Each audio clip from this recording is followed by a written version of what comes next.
Like, oh, Gosh, it's like live circuit. is there a configuration of 50 that looks snazzy? Everybody decided to go out? What?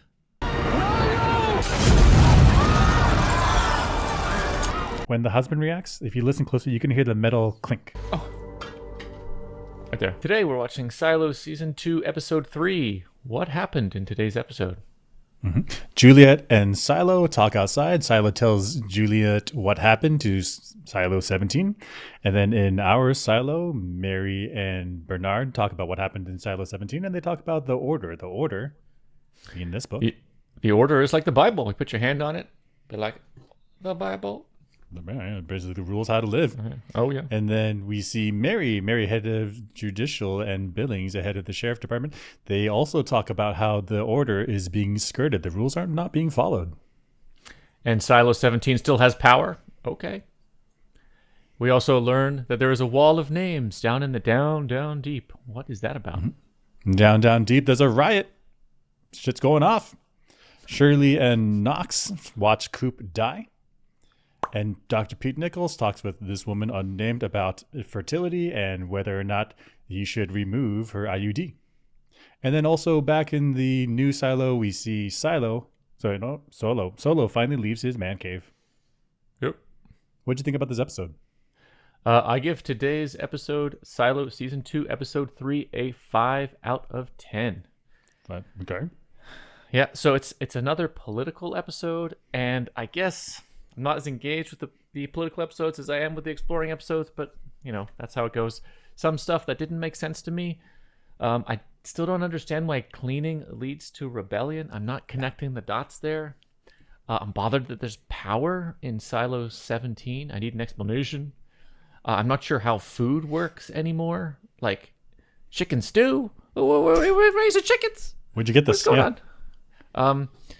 Yeah. How does mechanical not have a lot of power? They have a lot of skills and a lot of power leverages over the uppers. I'm not sure if a rebellion kicked off that they wouldn't. I don't understand why they don't have power, like literal political power, like social power. Social power. Yeah. And sometimes I have a trouble telling between, is this some kind of cool reveal or some upcoming thing, or is it just kind of nonsense? I have trouble telling. Some goods though. I want to know what's going to happen. I'm still curious. Is there still? They've kind of implied that there's another person in Silo 17, like in the shadows. Kind of interested. Who is that? What's going to happen there? I do want to know more about the other silos. And I'm excited to see what happens with the big rebellion. So overall, it's a solid episode, but still not my favorite. So 5 out of 10. What did you think? I was not so critical, although fairly. I gave it a 6 out of 10. So it was very cool. So we're seeing the pieces in a metaphorical chessboard. We're seeing the pieces starting to move. But at the same time, we're not quite sure where everyone lies. The lines are getting drawn. We're getting to see where some people are going to either pro up top or pro down deep, but there's still some people that I'm not sure, and there's room for deceit. So this season could be a banger in terms of the social political disarray. And Juliet acknowledges over in the new Silo, she acknowledges that she shouldn't have cut up her suit, which was very edifying for me because the whole season, like season 2, episode 1, I was screaming at the TV like don't cut up your suit, and then here she needs a suit and she doesn't have it available. The bad part about this episode is I still don't understand why no cleaning therefore immediately means rebellion. I mean, maybe it does. I just don't see how A leads to B leads to C. Is it like a symbolic thing? Like if you're not cleaning, then you're rebellion. But at the same time, you're asking someone who's going off to die to follow the rules. Like they clearly already don't follow the rules of your society. Why is everyone else in the silo taking so much stock in it? I don't get it. And maybe it'll come together. Maybe this is kind of just the writers say so therefore it is. I don't get it. But overall, 6 out of 10. Let's talk about what happened this episode. Let's talk about it. So at the beginning of the episode, Solo is talking with Juliet in Silo 17, and he says that there are 50 silos. Where are you from? I came from another silo. What silo? There's 50. 50? 50. Yeah, this is 17. The closest ones are 15, 16, and 18. So there's 15, 16, and 18. Okay. are the closest ones, and they're in silo 17 right now. So there's 3 nearest neighbors, and there's 50 total. So I started thinking, like, why? Why are there 50 total, and how are they arranged? So my first thought was 5 by 10. Okay. I imagine for construction, this would be easy. You make a row of 10. You make a row of 10. You do it 5 times. And if you're here on the corner, then yeah, you would have 3 nearest neighbors. Although I guess the nearest neighbor is these 2, and the next nearest neighbor is this guy. Or if you're along the edge, then yeah, you could have a nearest neighbor. I immediately started thinking about crystal structures. Yeah, so I mean, 5 by 10, but this is also weird. Like, why would you make it this pattern? I mean, I guess I could also do a 2 by 25. You'd get these nearest neighbors and these nearest neighbors, but in terms of a construction company, like, we make a long strip of silos. That was weird to me. I don't know. I guess if you're in the plains states, like, it's flat level, not much difference in geology between one place and the next, either of these would work. I guess. So I guess if you had like some type of assembly line structure where you had this big old machine that dropped the drills, and then you drilled down to the silos, you'd drop one and then move over a little bit, drop the next one, move over a little bit, drop the next one. But that seemed pretty. You'd have to have just the right strip of land. Why wouldn't you centralize them, block them together, so that way the silos could communicate with each other? I don't know, or take up the least footprint possible. And I think we see down in the down deep, they actually the people who constructed the silos just leave the machine down there. Right. So there's really no like mass production part of it. They just make 50 drills and just drill down and then leave them for some reason. Right.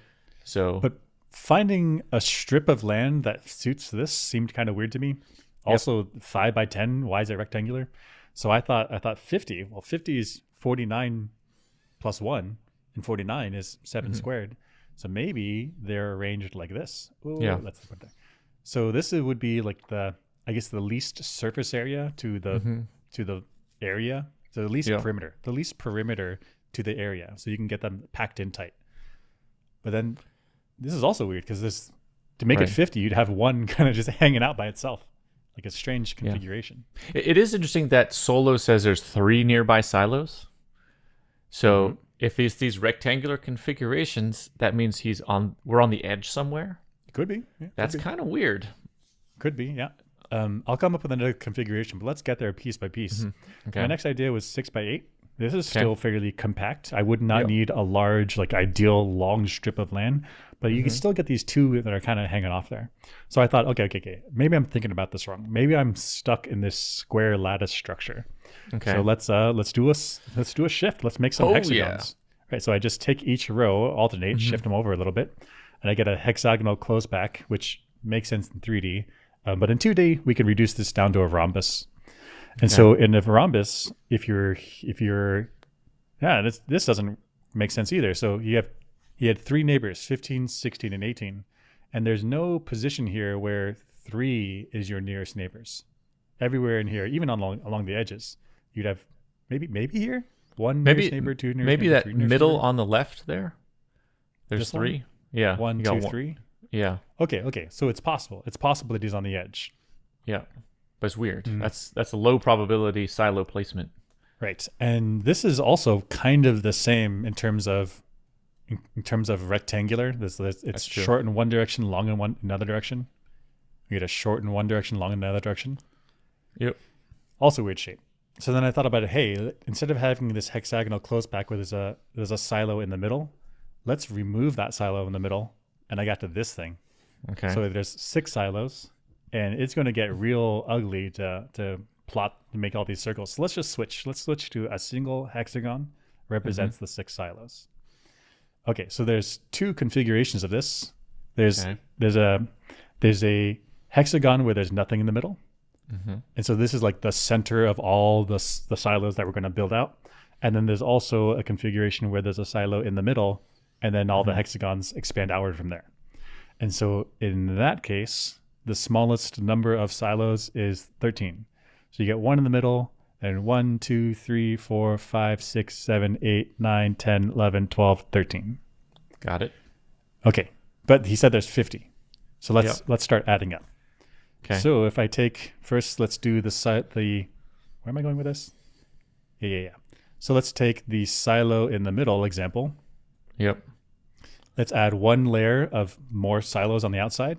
Makes sense. So that's 13 on the middle. Plus, okay, let's just count it out. 1, 2, 3, 4, 5, 6, 7, 8. And so that's 8 here.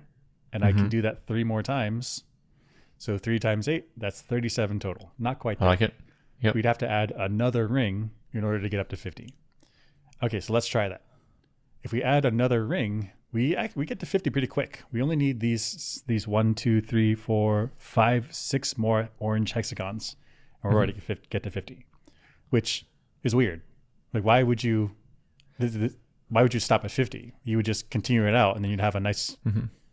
I mean, that's still not even a symmetric case. I would expect silos all the way around. Yeah. Right.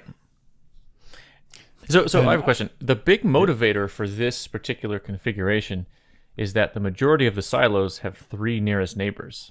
Exactly. Yeah. Okay. So let's show that. It's here. So this silo, if you're in the middle, you can say my nearest neighbors are this as 1, 2, 3. Yep. And that's true for everyone in this structure. Yep. So for this person's perspective, they have 1, 2, 3 nearest neighbors. Yep. And so there's a couple on the ends, but the square configuration, the majority of the silos have 4 nearest neighbors. So the fact that Solo said 3 nearest neighbors is now motivating this like hexagonal benzene ring thing situation. Exactly. I see it. Maybe it's a hexagonal structure, but in this hexagonal structure, we're indirectly saying, hey, there's some type of symmetry that feels right, but then we break the symmetry by saying if we need to stop at 50, we don't get that final ring to finish out. Right. Quirky, strange. I even tried moving around this last hexagon, but that's even worse. You get this little gap here. Yeah. Is there a configuration of 50 that looks snazzy, or is there it just is not? so there's one more. So we explored the configuration where for all of the silos, there's one central silo, one command silo that's like really in the middle. But what if we had instead started with like a nothing in the middle? So the inside 6 were the central ones. So here's the central 6, and we'll switch back to hexagons. And so this is the smallest. So if we have 6 here and we add 1 ring of hexagons outside, we get 24. It's still not enough not to get to 50. He says there's 50. Okay. All right, let's get to 50. Let's add another ring. So we add another ring, and we almost make it. I see. That's cool. If that would have been cool because that would have been 54. Okay. Right. So then if it was 54 silos, this would have been the smallest amount of area in which they could pack in 54 silos. But it's not. They're short by 1, 2, 3, 4 silos. I don't know. Yeah. Damn. So, I don't know. I don't know why there's 54 and what pattern they're arranged in. In fact, if we go to season 1, episode 10, like the last scene of that episode, I don't know what this is. That's a hodgepodge, right? I don't see any pattern. I mean, maybe there's a 1, 2, 3, 4 here, and then we can translate that. We can slide it over to 1, 2, 3, 4. There's a square there. Okay. But then if we go this way, this doesn't look right. Doesn't look right. This is a rhombus or something. This is not a square anymore. Like this silo should be closer to this silo. So it looks like to me in this particular picture here that there's no regularity or like crystal shape to the silos. Right. There's no pattern. Yeah. Which means is it a geological consideration? Is it just like they randomized the positions for some reason? Right. I think if we were to go back to our Silo season 1 episode 10 episode, I think we speculated that maybe the ground conditions are unfavorable. So maybe this silo should have been closer, but then if you're going to go through bedrock, like don't do that. Don't try to drill through bedrock. Just move over a little bit and drill over there. Maybe if we were to see a satellite photo and with a geologist, we could see like, oh, they're along that crease right there, and they're along that crease right there, or something. Right. Crease meaning like there's hard rock and then hard rock here. So then they put the silos in the soft rock where you can actually drill. Right. Or maybe even the opposite. Maybe you want to go through hard rock, even though it's painful to get through, but then it's a more solid structure. That could be. I'm not a geologist. Yeah. Okay. So I think they're not even grouped. They're just kind of around in whatever pattern. So my next thought was, why 50? And so this is based in America. Like they use true. like inches and stuff on their measuring tape. And so maybe there's one silo for every state. And so they're like, apocalypse is happening. Like send 10,000 of your representatives to come live in a silo. And so maybe there are themed silos, right? Like, what, Okay. is there a Texas silo? Like, is like the same thing, but everything's just bigger? Yeah, I guess there would be a Montana silo. Everyone's wearing cowboy hats. That's right. There's like a California silo, and it's all just tech bros and like avocado on their food. I guess what, Maine silo, where they're just eating lobster all day. They have crayfish lobster ponds in their in their silo for some reason. There's like a New Jersey silo next to the New York silo, and everyone in the New York silo like sits on the New Jersey silo. And the New Jersey silo is just polluted and nasty and gross, and nobody likes it. But they're like, we technically own the Statue of Liberty. Like, yeah, you do, but nobody associates that. That's fine. Yeah, Maybe. There's the West Virginia silo without dentists. That's right. And they have the cleanest population problem because they're like a tight knit family. Just everyone in their family. Yeah. Mm-hmm. Maybe that's why they're 50. Yeah, and then there's the Rhode Island silo that everybody forgot about. That's a state.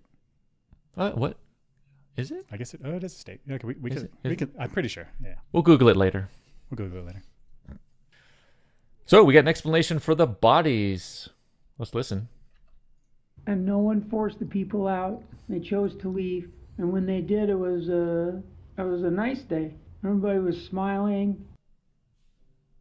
So does that make sense? Then the dust. So everybody decided to go out? What? Yeah. So I guess they had a revolution, and then everyone said it's time to go out, and it was like 100%. That's surprising to me. I'm surprised that 100% of people wanted to go. You'd think that, heck, even 95%, there'd be a small percentage of people that are like, I don't feel good about this. I mean, even if 100% of the people wanted to go out, you couldn't get 100% of the people out quickly. There'd be That's like right. 10 going out at a time, 20 going out at a time. There's no way. How are you going to physically get all of the people out of the silo quickly?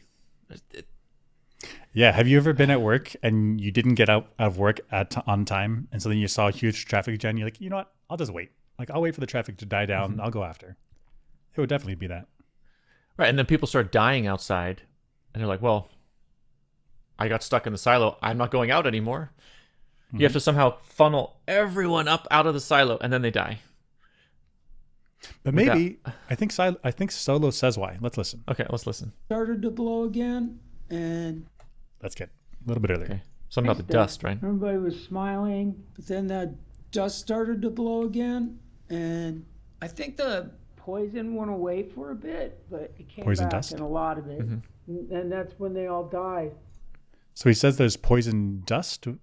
I assumed that the poison was atmospheric, that it was some type of acidic atmosphere. I don't know, something like in Venus, not suitable for human life. But he's saying there's dust.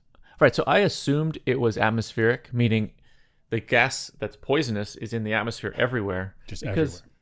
Because when people leave the silo in the original silo with Juliet, everybody reliably dies very fast.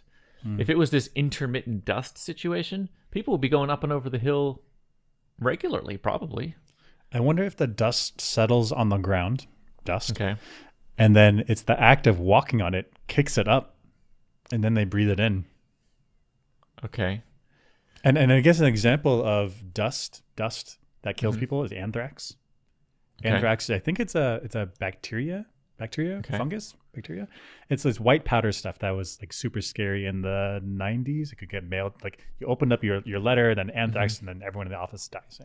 So maybe it's something like that, where it's a powderized something, dusty thing, gets blown in, or wind can carry it away, but then as it settles, as the dust comes back, then now it's toxic. Okay, but then if you had hundreds and hundreds of people trampling around on the outside of the silo and silo 17, you'd think that would kick more dust up into the air and people would die even faster. Unless the wind that came by and blew away the dust was one of these really like blows everything away. The place is pretty clean. But that kills the reliability of the killing when people go outside to clean. That's right. So you can only go out to clean after we've not had a rainstorm, not had a windy time. It's like a Right. I guess, but IT would know that because they can monitor the cameras. They've got like secret weathermen going on. Okay, let's listen to more of Solo's explanation. Yep. But people who go out to clean, they're dead in 3 minutes. So how do they survive longer than that? No, how did you? I Got a had good point. suit on and Hey, did you get sent out like Ron? Ron, who's Ron? Ron Tucker, the cleaner who Ron didn't Tucker. clean. He thought it was safe outside. He wanted to go out. But when he did, he didn't clean. He wrote lies in the dirt on the lens. And then he just went around the corner out of sight. Then 2 days later, they painted on the screen lies right over what he had written. And that's when the fighting started. So Okay, hold on. So these two silos have been actually, I think, socially separated for significant periods of time. We're talking maybe 50, 100 years, more than that. Yeah. So these two societies are evolving independently. At least maybe their leadership knows about each other, but these societies can, and their culture is so similar Surprising. that they have the same event, the same cleaning culture that has happened in Juliet's silo. So Ron Tucker is like Juliet. The Ron Tucker not cleaning is like Juliet's not cleaning. And the rebellion we think is going to happen in Juliet's silo happened in silo 17 and killed everyone. It's like completely the same. Surprising. Surprisingly the Like same. they're culturally separate. They don't talk to each other. They're physically separate. There's no communication between each other, yet somehow they evolved the same cultures and they're expecting the same responses. Surprising. put me in here. Russell was the head of IT, and I was the shadow. And Russell told me, don't, no matter what. Never let anyone in the vault ever. But why did everyone go out? They thought it was safe. Because this guy said it was safe? That's why they just... No, because they didn't see him die. They didn't see him die, so they thought maybe, maybe he was still alive. And then everyone went out? Yeah.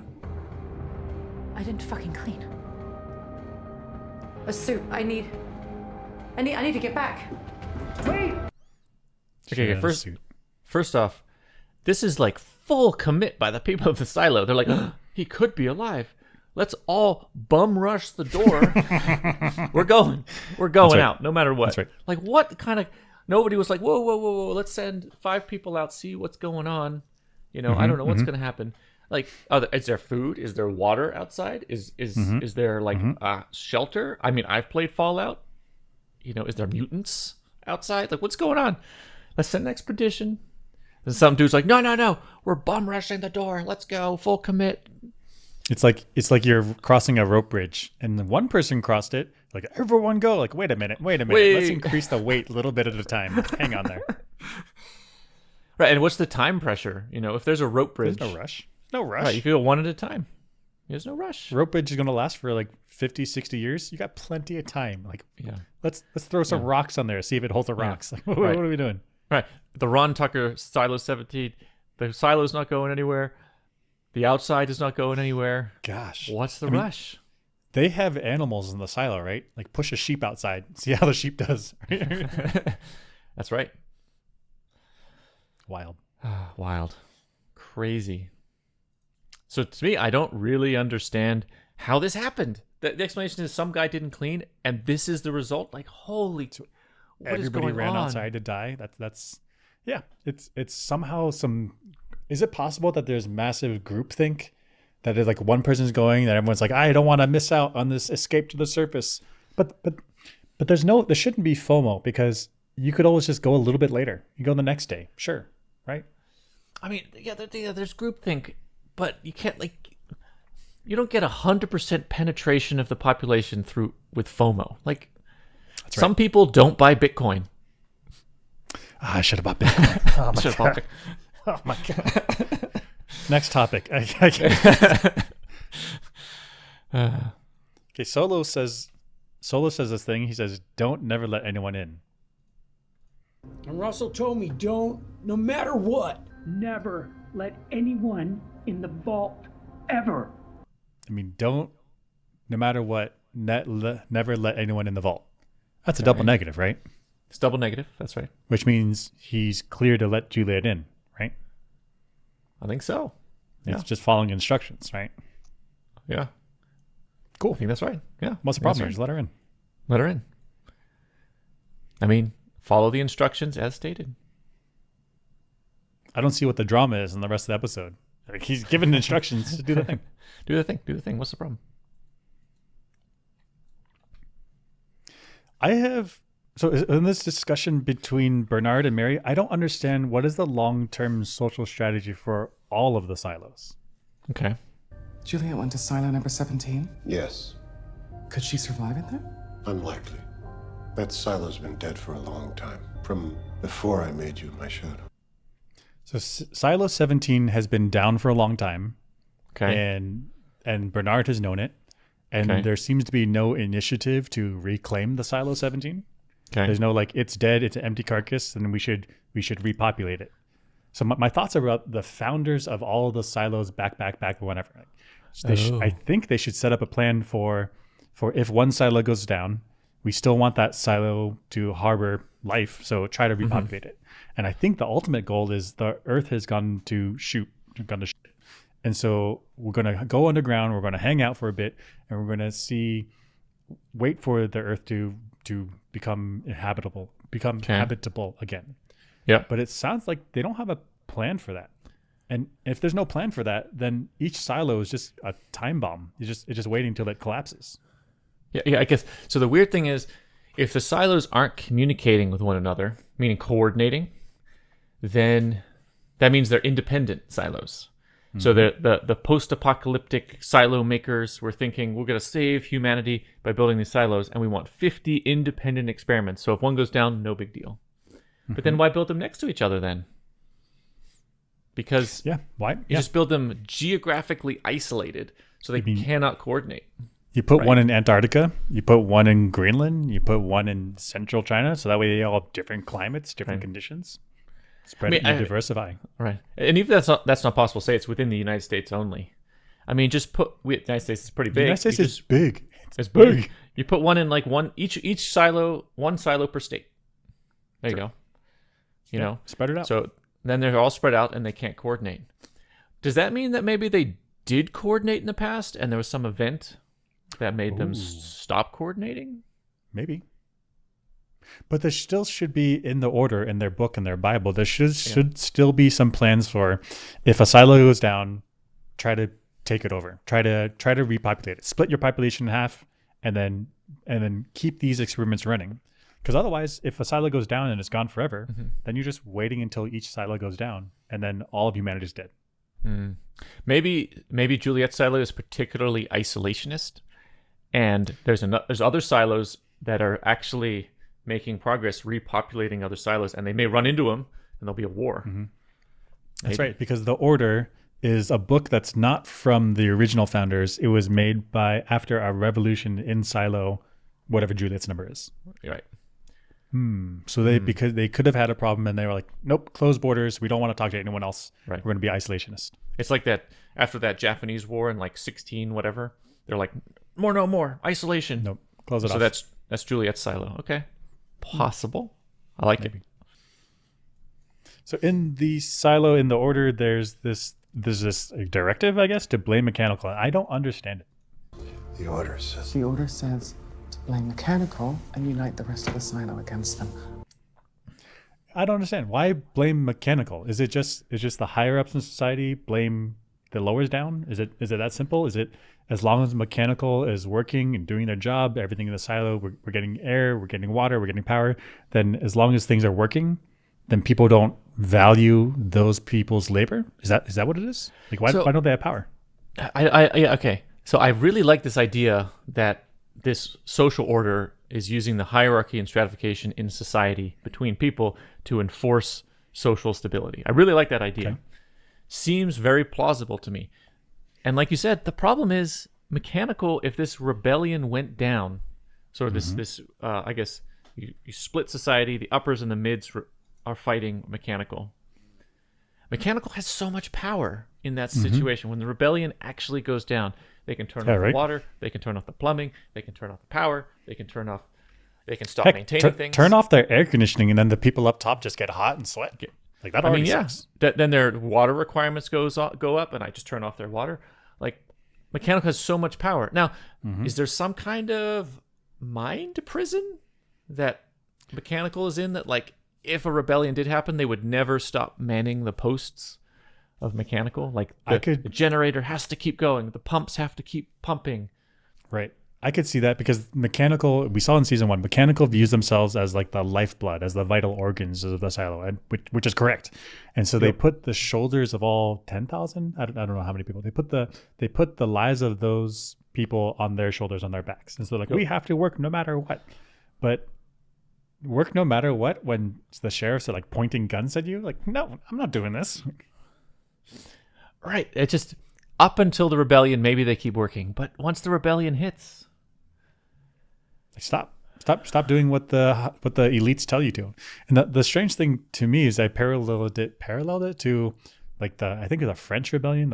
It was the farmers rose up and were like, F you elites, like you are not treating us well. And then revolution happens.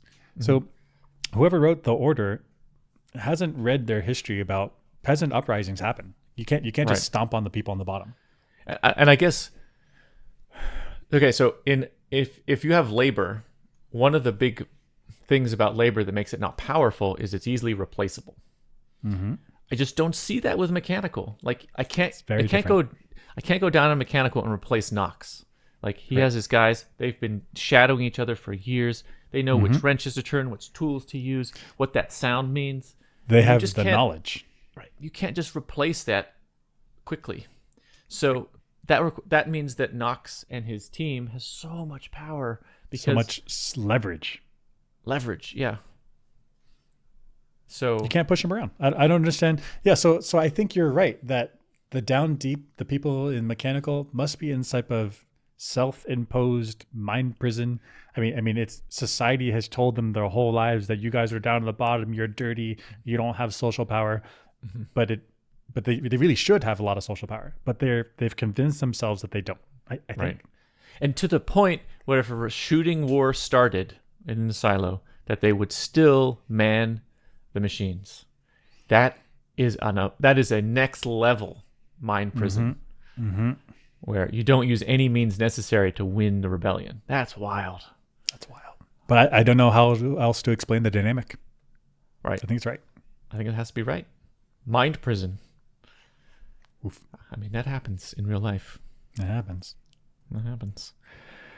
So in Silo 17, Juliet is hooking up, I think it's lights and a heater for herself. The power is on. Like, on. Yeah, it's like live circuit.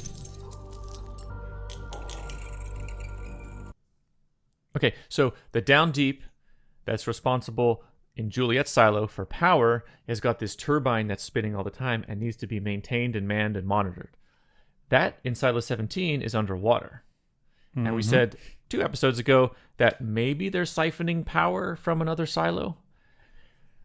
I mean, it's that, or the down deep in Silo 17 has engineered all their circuits to be waterproof, pressure proof, and like operate.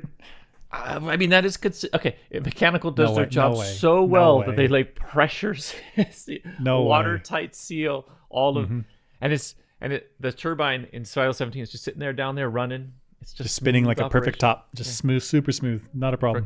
For a couple decades, all the wiring is not degraded. So maybe it would be something like everything except the engine room, everything except the turbine room is waterlogged, but the turbine room airtight, no problem. Yeah, it's actually dry in there. It's actually dry in there. And plus, there's some kind of electrical isolation. So if you flood 2/3 of the silo or whatever it is, the wiring and stuff is so isolated, it automatically shuts down all the circuits that are in the water and still provides power to the uppers. Like, this is next level engineering. Oh, gosh. That's how good mechanical is. Mechanical. So here's Mary talking to Billings, and Mary talks about discriminatory language in the pact. What is that about? It's time that we remove the stigma caused unnecessarily by a few discriminatory phrases in the pact. So this is Okay, about the what do you mean? syndrome. This is about the syndrome that Billings has. Oh yeah, And- which feels like to me Parkinson's like, right? Because the symptoms are physical shaking. Right. Okay. So why would there be discriminatory language in the pact? Is this really representing some kind of social unrest situation in the silo? Like if the syndrome is accepted by society, people start to think bad thoughts. Social I see what you're stability saying. goes down. So my read on this was maybe in the past, maybe I'm already speculating, maybe in the past, physical disabilities like this were really, really frowned upon, because if someone doesn't have full control over their extremities, their hands or feet or whatever, then they could not maximally contribute to society, in which case they're now dead weight, which means That's true. the silo, everyone else has to support them, and this could be a problem. Now, in terms of discriminatory language, maybe the words that they used to describe people with a syndrome was just the words back then. But then as society evolved, people became more understanding and accepting of others. They looked back on those words and like, that's actually pretty messed up what we said to them. And so now it's viewed as discriminatory. I see. I think this does happen in actual languages where we create a word for something that's not so good.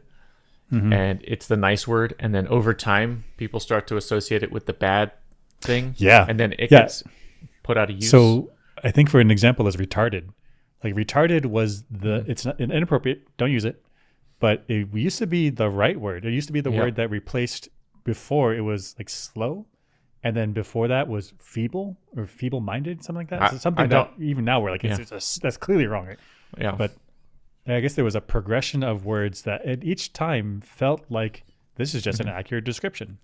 And each time it was like, well, we should replace it with something that's not so mean. We don't need to be mean about this. But then as society progresses, like each previous word looks bad. Right. So there's like this rolling vocabulary where the current one feels nice, but eventually it'll become mean and a new one will replace it.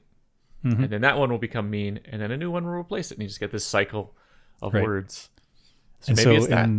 in the silos universe where they need to have people contributing because they're in a concrete jar, maybe things like neurodegenerate medical conditions, is that what? Yeah. Maybe that's really dangerous. That being said, I don't know if it's like genetic, if it's hereditary, whatever the syndrome is in this universe. For some reason, they've shunned it real hard. Maybe they don't have the tech to figure out what it is. And so they don't know. And the fear of that lack of knowledge requires shaming and isolation of those people for social stability because it's so scary. I mean, that's scary. If it was viral or bacterial, you could quarantine people.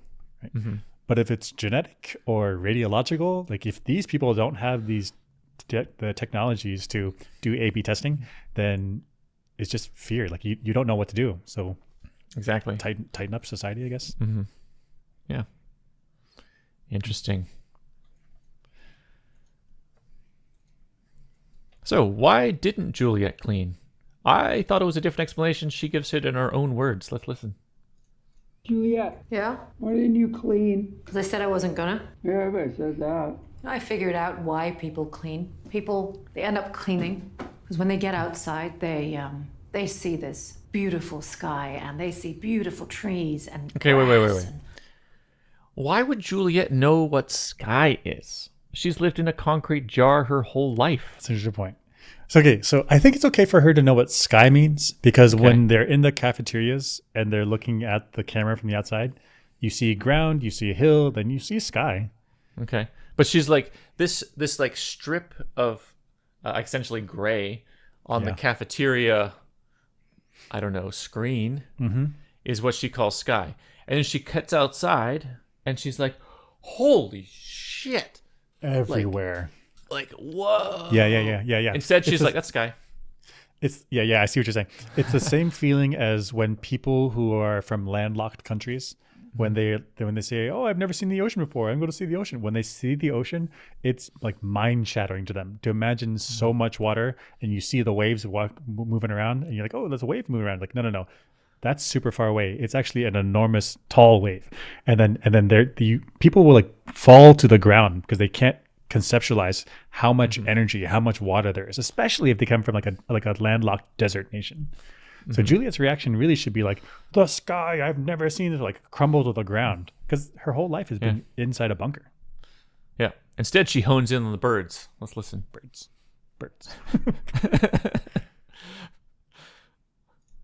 Fucking flowers. And they feel like they want to tell everyone on the inside what it really looks like, how beautiful it is. Yeah, but you didn't. No, I didn't, because it's fucking bullshit. It's bullshit because I've seen a recording of someone else's cleaning where there were like a bunch of creatures that were going across the sky. Oh, birds. They're called birds. Okay, so when I went out, I saw these birds, right? But the way they were moving was exactly like the ones that I had seen from that cleaning. So I knew.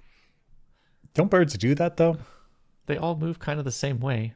Yeah, right. Like does migration during winter or I guess fall and spring, and you get these flying V patterns. Isn't that birds do that, right?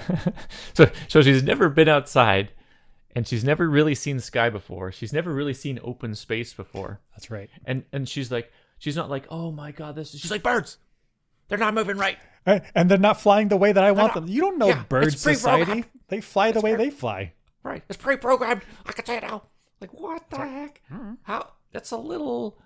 What is wrong with her? What if a bird came in and is like, why are you waking up and going to work every day? Bird, you don't know me. Back off. That it wasn't the display in the cafeteria that was a lie. It was what I was seeing in the helmet. I don't know how they do it. Very advanced computers. Okay, sure, but it was a fucking lie, right? So why would I clean? No, I didn't clean. I walked. I walked, and I didn't think that what I was doing could lead to what happened here. That I didn't know. You didn't think. know. You didn't think. You didn't think. Didn't think, now did you? Okay. So, first off, the society's being so similar that Juliet can now reliably say what she did will lead to a rebellion in exactly the same way that, I don't remember his name, Leroy Jenkins left the Silo 17 that caused the rebellion. That's wild. Also, yeah, I mean, one could imagine different societies where somebody doesn't clean and then everyone says, yeah, well, they were going to die. Like, why would they follow our rules? Yeah. Or, they elected to go outside to die. They must not have liked life. They're kind of unstable. I'm not going to take their inaction, they're not cleaning. I'm not going to take it as a big, like, social pro movement. Like, no, whatever. Yeah, I'm just not seeing, like, if I'm in the cafeteria and I'm watching the feed and I see Julia not clean, I just don't see how that's shattering my worldview. I'm like, oh, she didn't clean. I got other stuff to do. Whatever. It's still bleak outside. It's still desolate outside. I need to get back to work. I don't see why it's earth shattering. I mean, it's different in Silo 17 where the guy wrote lies. Like, that's a clear message. The people up top are lying to you. But Julia just walks away. Yeah, that's right. She just didn't clean. And then to need to have somebody reliably clean when they're going out to their death is they might just forget. They got to get the rag out. I forgot my rag. They've got lots of stuff going on in their head. Right. And they get overwhelmed by the sky and they just walk forward and then they're like, oh, sure, I got to go clean. And then they die. Like, there's so many things could happen that don't represent rebellion. Or is every silo culture just right on the edge all the time? All the time, yeah. In this discussion, she says that she doesn't have a suit. We called it. Look at this. No suit? I found like some belts and stuff, but like 10 feet of fabric. It's not enough to make a suit. And then my suit, I tore it to fucking shreds. So no. She tore her suit to shreds. we called this in episode 1. What is she doing cutting up her suit? So we didn't know why she would need the suit. But we're like, that suit is useful. You don't know what you're going to need it for. Keep it. Don't slice it to smithereens. What are you doing? And now we don't know if it's waterproof. It could have been her way to go underwater exploring. Yep. We know that it's poison proof, whatever's outside that dust. And so if she ever wanted to leave this silo, she would need it. What's she doing cutting up? Right. There's so many potential uses. And she wrecked the helmet. So that you could maybe patch the suit, but patching the helmet is a whole other thing on itself because it's got to be see-through. And the helmet would have been the proof that if she can get back to the original silo, the helmet would have been the proof that, hey, this screen shows you some other stuff. not what you're actually seeing outside. She also destroyed that proof. Right. There's so many reasons not to destroy the suit. Juliet, what were you doing? Juliet, F- adventuring tactics. Very poor. Yep. Solo, though, he has this reality check tactic. Very clever.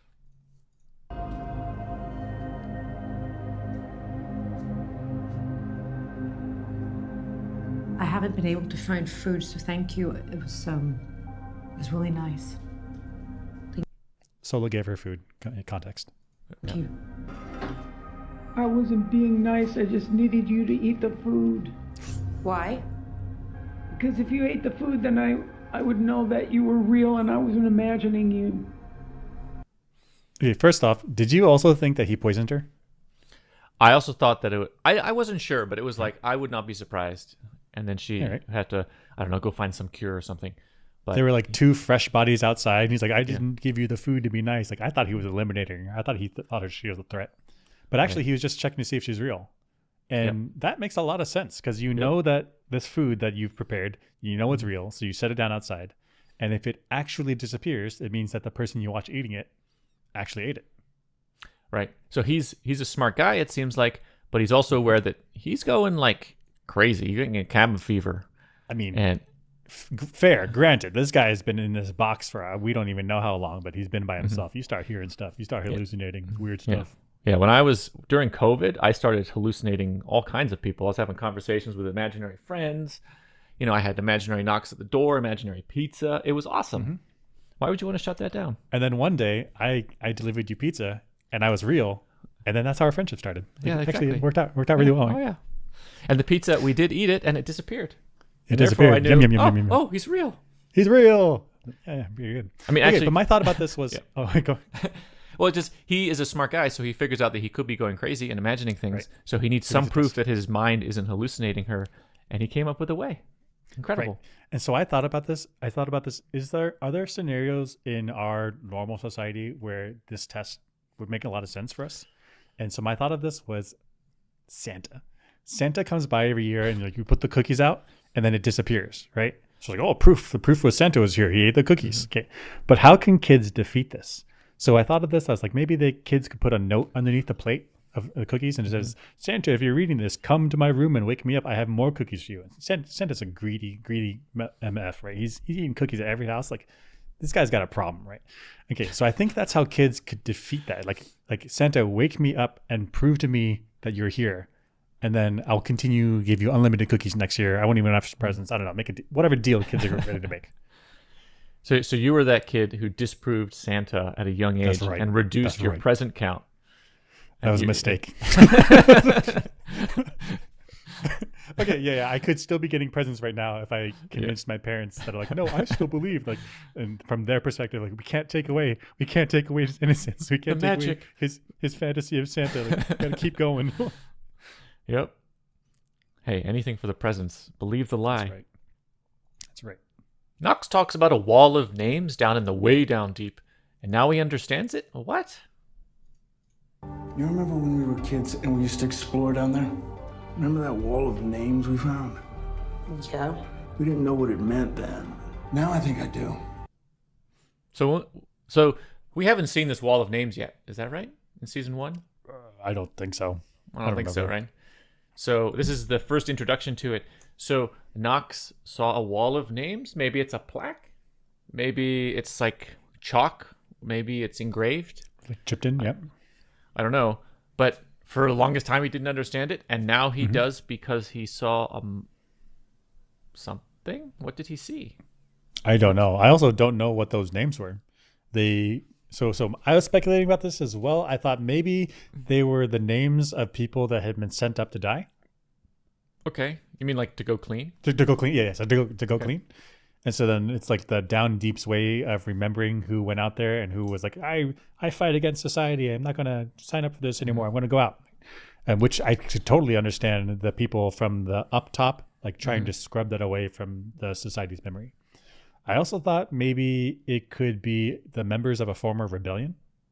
Okay. Right. So the rebellion got squelched. They got stomped on. But then the down deep were like, we need to remember that people did this and they died for this. So then they write down the names. but also not maybe the story of why they're there. I was saying it's maybe- it's like a war memorial plaque or Exactly. a war memorial engraving thing, and the mechanical people want to put it down where nobody else can find it, and they didn't label it because they didn't. If somebody did find it, they didn't want people to know that it was a memorial. Right. So it's just a list names. of names. Whatever. Just names. Right. Okay. My third thought was maybe, I mean, it could be a maker's mark. It could be these are the names of the engineers that built the silo. And then you write your name there like, hey, I made this thing. One day, time capsule, people are going to see it and be like, oh, these people. So it's the original workers who built the silo, and they're like, Could be. we did this work, and Knox is totally misinterpreting right. what it is. He's like, I have this current issue in my heart and in my mind, and I'm going to interpret those names. Maybe. Yeah, we'll see coming up because I wonder what it means. Yeah. I don't know. What does he think they mean? My guess would be our guess that it's a list of names from a previous rebellion as a memorial. Okay. And so he's could be. putting the pieces together somehow about mechanical rebelling against the up top. Maybe. Maybe it's related to the original rebellion that created the pact. Maybe. I guess we'll see as the season develops. Yeah, we'll see. And then, okay, so this is Juliet and Solo are talking. Solo comes up with the idea of using a firefighter suit outside. Why would a firefighter suit be good outside or bad outside? I didn't understand. Let's see his description. Firefighters. Yeah? What? They have helmets. They have suits. They have air tanks. They go into smoke. No, they're not designed to keep you alive outside. Come on. Yeah, but cleaning suits aren't either. He's good. That's not a bad idea. Yeah, you think so? Because I wasn't sure. Where could I find one? Fire safety equipment is in 3 places. It's in engineering, 70, and 23. Where on 23? Next to recycling. Okay. No, wait, but there might be a problem. First off, I find it super weird that Juliet hasn't memorized the level of the water in Silo right. 17. Like, that's one of the first things I remember. The level of water is level 23. That's where it is. So anything Anything above below 23, that's underwater. Anything above underwater. it, accessible. So he says 23, and he's like, wait, there's a problem. It's partially underwater. I'm surprised she didn't know that right away. Yeah. Then that gets back to the question, this sounds very reasonable to me, especially if a fire suit has air tanks. Air tanks means self-contained to me, and self-contained means super good for the outside, right? I guess it depends because firefighter suits are not airtight. They're designed to keep, I guess, steam off of you because that can temperature burn, and then also just straight up fire off of you, so flame retardant. But they're not airtight, and so I guess would a firefighter suit be well suited for going outside? It depends on the nature of what the poison is outside. If it's something that you have to inhale, then yeah, the firefighter's mask that's airtight, perfect. But if it's something that can react to your skin, then those parts are going to burn. There is also an aspect of how long it takes. If something is going to burn your skin, but it takes weeks of exposure, then that's Firefighter different suit will do it. than if you go outside and it's like, you're like, okay, jeez. Yep. So Solo described the poison outside as a dust. I guess that doesn't completely eliminate the fact that maybe it's the atmosphere that's poisonous. So if it is a dust and you have a firefighter suit on, meaning it's not airtight, but it's protecting you pretty substantially with a some sort of self-contained apparatus with a filter. For breathing, For breathing. That seems like it would work really well outside. I think so. Especially if she has a little bit of that tape left. She could like tape up the wrists. Sure. Tape up like wherever the waistline is. Yeah. Yeah. And then even if it is just a filter, like a regular, even like an N95 mask, that's keeping the dust out, and you have the full protection of maybe add some goggles on there. I mean, well, I guess it depends. So N95 is 95% of particles are blocked if they're over the size of something microns. But then if they're smaller than that, then that's mostly going to go through.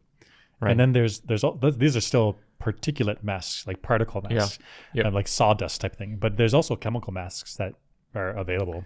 Like for example, like the anti-CS gas or tear gas stuff.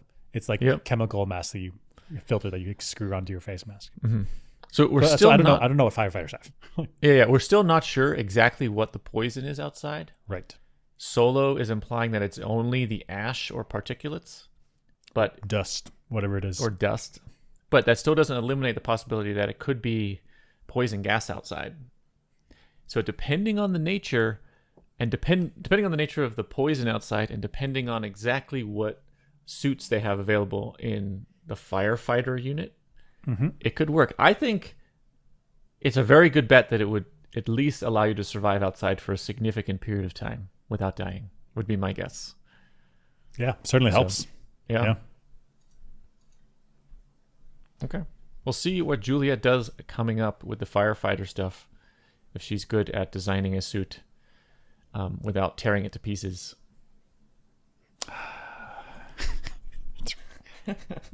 Just don't cut up your suit. You need it. Okay. Oh yeah, we talked about this season in the last episode, where if you can just run around and say, "I don't like you," and you said you wanted to go outside, and then you go outside, that's really, you can just make stuff up, hearsay. But prime apparently, for a witch hunt.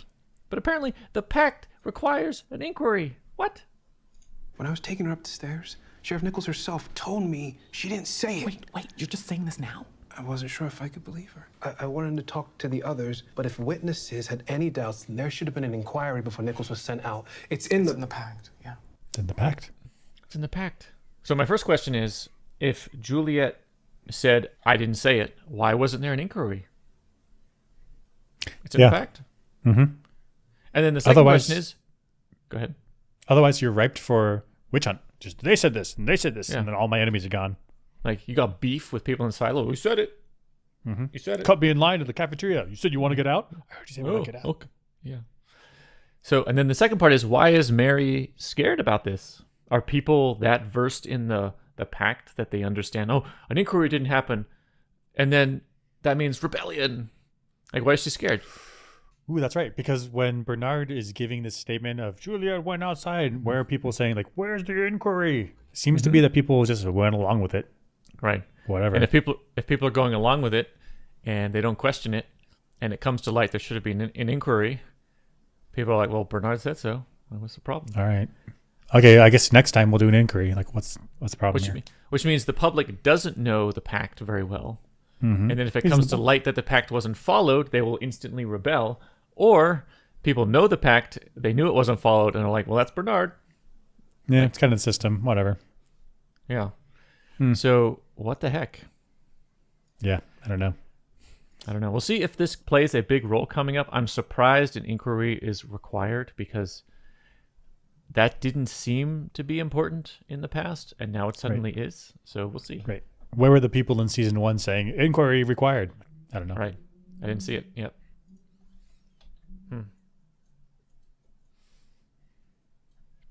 So down in the down deep, there's the sparks of rebellion, literal sparks and fire and stuff. So my question is, was this a good political move or bad? Where'd you get the goons? The deputies. Not the ones with the helmets. I can't let you just take somebody out of custody. Then release him. So to be clear, this guy, Helmet, is working for Sims, I think. Sims went and talked to him and got him to get out of retirement to go down to the down deep for a short assignment. Yep. I can't let you just take somebody out of custody. Then release him. This guy also, Sims recruited. Yep. Sims recruited. And on behalf of Bernard to go down there and throw the Molotov cocktail, start the stuff. Yep. Set him free!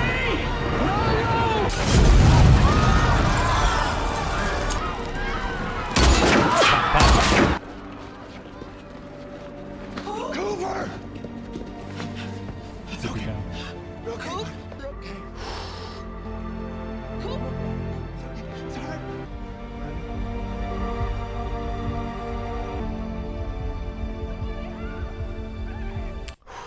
Cooper never got to see Juliet come back. He believed in Juliet. Yeah. Yeah, it messed me up. Yeah. I felt this. I felt this, like the teacher looking out for the young guy, and then he dies under their watch. Like, I feel bad.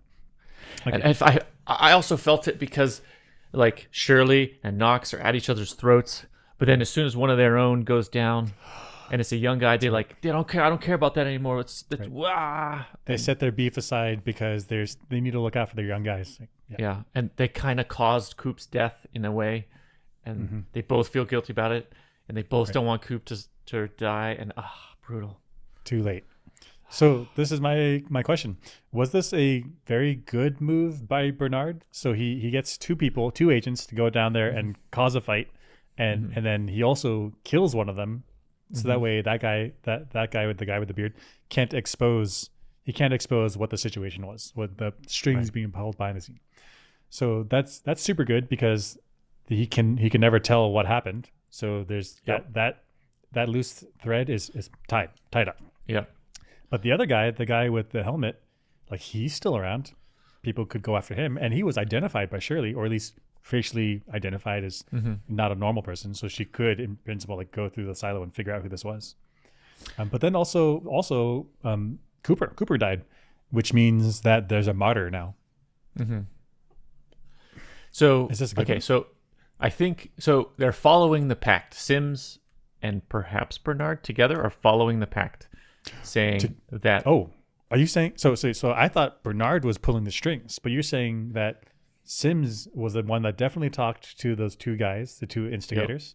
But we don't know if there's a connection from Bernard to Sims. We don't know that Bernard is saying, Sims, go arrange this for me. It could have just been Sims working on his own. Right. It makes sense that Bernard would be working with Sims to cause this to happen. But I never actually saw Bernard tell Sims to do this stuff. So is this Sims working by himself? Or is this Sims working on behalf of Bernard? I'm not sure. So, but the question is this a good idea? So I think what Sims wanted to have happen was the guy with the beard to throw the Molotov cocktail, and then the raider to shoot the guy who with the beard, so he would die. And then that squashes the story as why he threw the Molotov cocktail, and it foments rebellion. I think the raider ended up missing and hit Coop instead of the guy with the beard. I mean, hit them that's both. What happened. Hit them both. I don't know if this would be a lethal shot. I don't know. I don't know where the lethal parts of him, but I don't know. This is like maybe upper lung, maybe. And then, but Cooper, like, that's Cooper is like in his heart. So I think it's a good move. If the pact, we don't understand every aspect of the pact, but the pact says foment rebellion against like uppers and mids against mechanical. Foment that rebellion. Okay. If you can create that rebellion to happen, and that creates stable society going forward, then that's what you want to do. And it's going to become messy, but as long as the rebellion happens, I think you're okay. According to the pact. I see what you're saying. So this could start. So Coop dying could start. He's a martyr for the down deep. Say the up tops are coming down and killing our guys. So that could start a rebellion, like an actual rebellion, and then that would be enough of a cause for the people up top to say, hey, no rebellions. We're all on the same team. You guys are going to break apart society. We need to squash you, and so to stop this. So actually, this might still play into the hands of Bernard. Right. So I don't think this was intentional, but this actually might be a good thing. Maybe even better for adhering to the pact. Okay. Right? Okay. We'll see what happens the rest of the season. I could see this going either way. This could really solidify the down deep, and then they overpower the top if they recognize how much social leverage they have. It could also be not enough. So I think an important part of the pact is that the rebellion from mechanical against the uppers happens, but it's also not successful. If it's successful, I think the silo goes. Everything falls apart. Everything falls apart. I see. We'll see. We'll see what happens. Whew. In the silo, there seems to be 3 categories of people for fertility. There's the people who are fertile and have permission to be so. There are people that have their IUD birth control thingy inserted and they're not fertile. And then there's a third category, which is they think their IUD birth control thing has been removed, and it has not been. What is it? Why is the third category? I see what you're saying. So I think it's generally accepted by the population that there should be birth control. because Right. if there's too many people, then the silo, which is like a closed up capsule, you only have so many calories, and you could risk famine, or you could have understaffing of jobs if you don't have enough children. So I think the population is on board with having some amount of birth control. So the question is, why is there a category of people that think they can have kids but can't? Right. So if there's buy-in by the population for birth control, then there shouldn't be a third category, because either you get selected or you don't. If it's a lottery, it's fair. But maybe that's the reason, is the uppers want to manipulate who has permission and who doesn't, and they want to hide it under the guise of giving people permission without actually taking out the pill. Okay, let me see if I can understand this. So you're saying for some people having kids is super important. Not super important. So they need to believe that that they are permitted to, that they're allowed to, that they can try. Yep. But the higher ups in the silo and the up top, they may not want them to actually have kids. But they can't just say you can't have kids ever, because that'll break their spirit, and they'll be like, I really want to have kids. F you. Like I'm not going to participate in society anymore. So they have to think that they can. But I could see a legitimate reason for the up tops, the people in command, to want to maintain a balance between the different levels. So roughly 1/3 of up top, 1/3 of people in the mids, 1/3 of people in the bottoms. And so even though you have a lottery and you say you like whoever wins can have kids, like you need to choose which people, like which part of society gets that lottery dub. So I mean, okay, so there are ways to make fair lotteries if you subcategorize people. Like everyone from 1 to 30, you're in a lottery. From 30 to 60, you're in a lottery. And from 60 to 100, you're in a lottery. Okay. And so they each have an independent lottery. And so you get a rough equal amount of babies throughout the silo, and it's still a fair lottery. I suspect it's more nefarious than that. I think the uppers want to grant permission to the people they like, but they need cover to keep it so the lottery seems fair to the entire silo. Gosh, So you could even have a mixture. So if you say we can have 100 babies this year, you say 60% of that is for actual legitimate allotment, a lottery allotment, but 40% of those I'm going to hook up with friends who are extra loyal to me, because they're going to have loyal kids to me. They're going to keep me in power. Yeah. So to make the numbers work, to make the lottery seem super fair, you give people permission to have babies, but you don't actually take out their birth control. And so if somebody were to check the numbers, they're like, wow, okay, this lottery seems fair. Lottery seems fair. Some people have kids, some people don't. Even though they try, it happens. Yeah. But then the people in power are pulling strings and handing out favors and stuff. And so maybe this is cover for that corruption. Powerful and dangerous. Gosh dang. Yeah. Okay, so neither corrupted nor powerful is what's his name? Bernard? Is Bernard a savant, or did he just slip and tip off Mary to something bad going on? Okay. I will do it. Yeah, I'll measure you. So he's going to measure her for a suit. Okay. And listen to what he says. Okay. Don't you need to write them down? No. And last time I got measured for a suit, it's like 9, 11, something, that many measurements. And I can't keep that in my head. But maybe Bernard is just a savant person. Like he's just really good with numbers. And so he's just mentally jotting down whatever numbers. Like I've had waiters and waitresses like, are you gonna write down my order? They're like, no, I got it. And the order came out fine.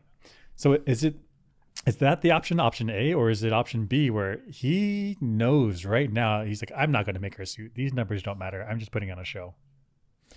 I mean, can I imagine if you're doing the suit measurements all the time, then you would get pretty good at memorizing the numbers because you're around them all the time.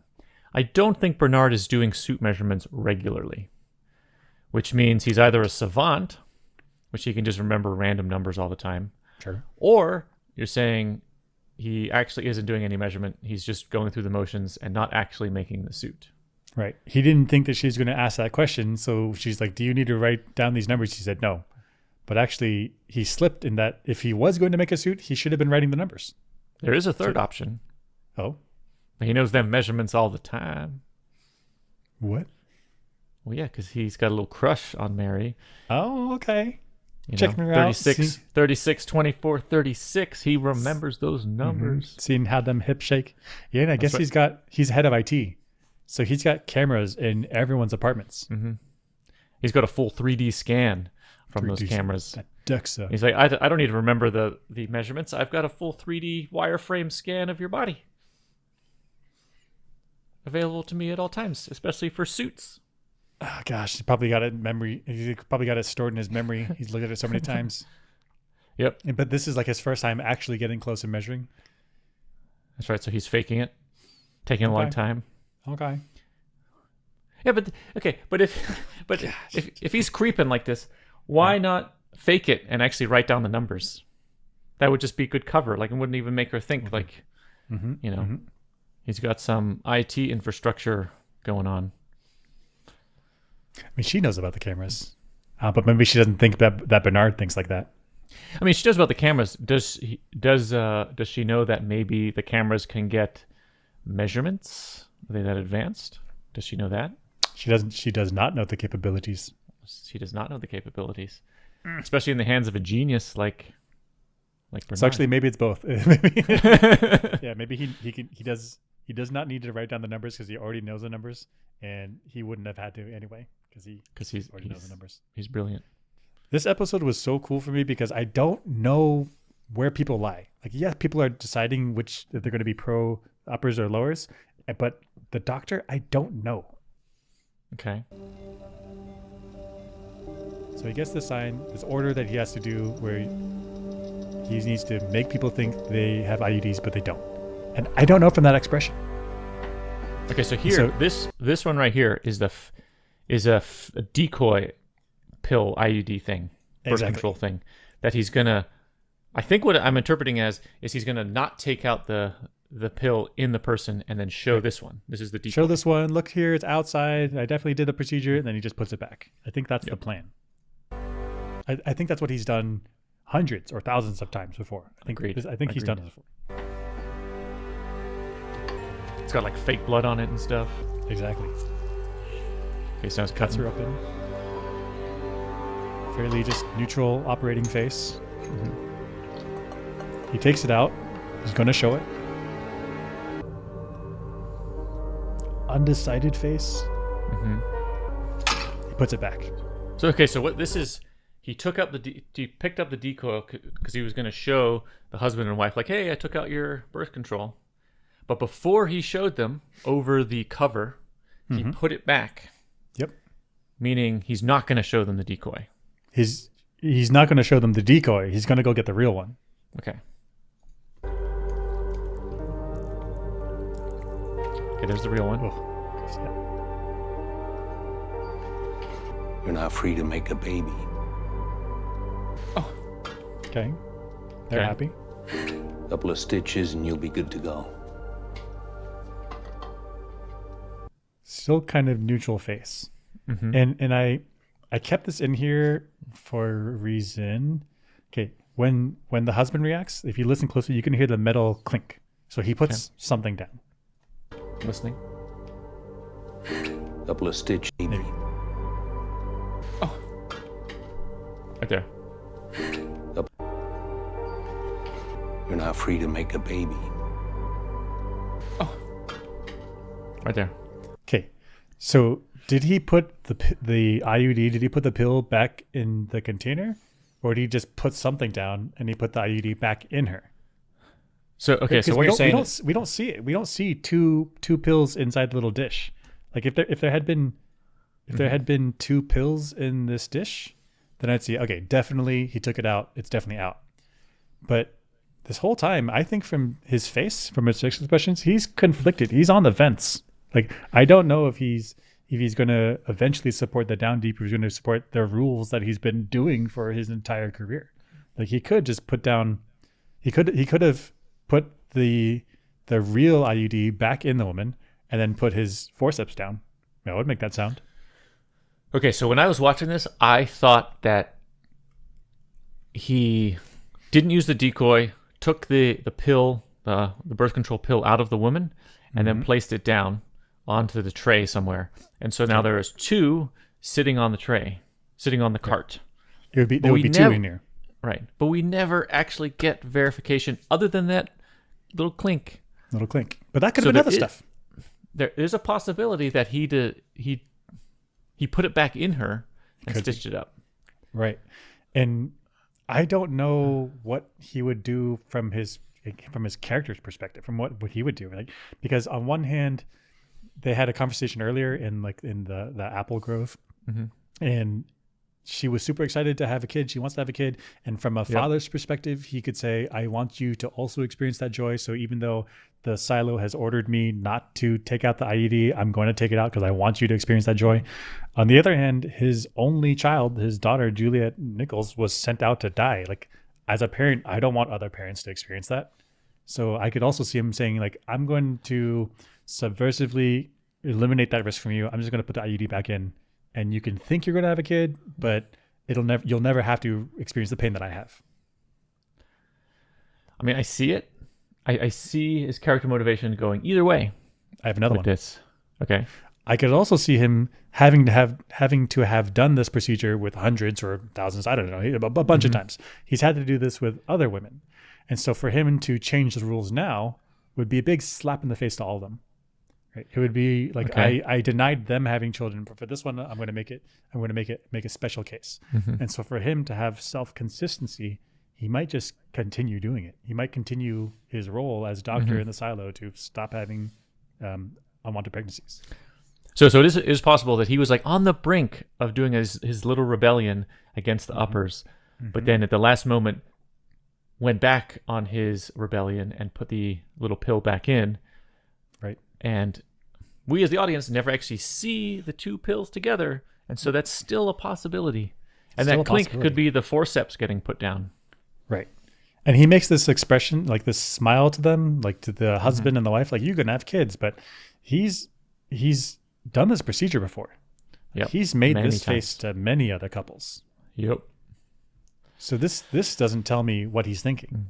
And even here, like, I don't know what he's thinking. So coming up, we wouldn't be surprised to see that Dr. Nichols didn't actually take out the IUD. He put it back in. And this plays into the bigger picture of, is he on the side of the higher ups in society, or is he down deep side? Right. So we're saying he's really conflicted, and we're still not sure. I don't know. Yeah, weird. We'll see. We'll see what happens the rest of the season. Yep. Silo Season 2, Episode 4, coming up next time.